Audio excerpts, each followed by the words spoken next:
புதுடில்லி கன்னட மொழி குறித்து பேசியதற்கு கமலை மன்னிப்பு கேட்க உத்தரவிட முடியாது என சுப்ரீம் கோர்ட் நீதிபதிகள் கருத்து தெரிவித்துள்ளனர்.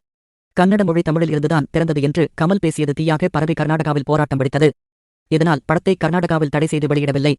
படத்தை வெளியிட தடையை நீக்க வேண்டுமென்று கமல் கர்நாடக உயர்நீதிமன்றத்தில் வழக்கு தொடர்ந்தார். இந்த வழக்கில் கமல் மன்னிப்பு கேட்டால் படத்தை வெளியிட உத்தரவு இட தயார் என்றும் கர்நாடக உயர்நீதிமன்றம் கூறியது. மன்னிப்பு கேட்க கமல் மறுத்துவிட்டார். மேலும் தக்லை திரைப்படத்திற்கு கர்நாடகாவில் விதித்த தடைக்கு எதிராக சுப்ரீம் கோர்ட்டில் வழக்கு தொடரப்பட்டது.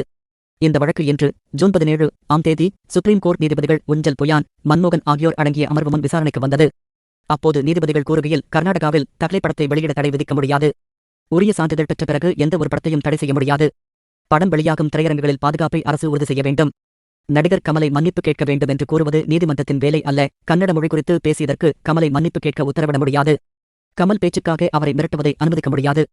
உயர்நீதிமன்றம் எப்படி அப்படி கூறலாம் என்று கர்நாடகா உயர்நீதிமன்றத்துக்கு உச்சநீதிமன்றம் காட்டமான கேள்வி எழுப்பியுள்ளது. இந்த வழக்கில் வியாழக்கிழமைக்குள் கர்நாடக அரசு விளக்கம் அளிக்க சுப்ரீம் கோர்ட் உத்தரவிட்டுள்ளது.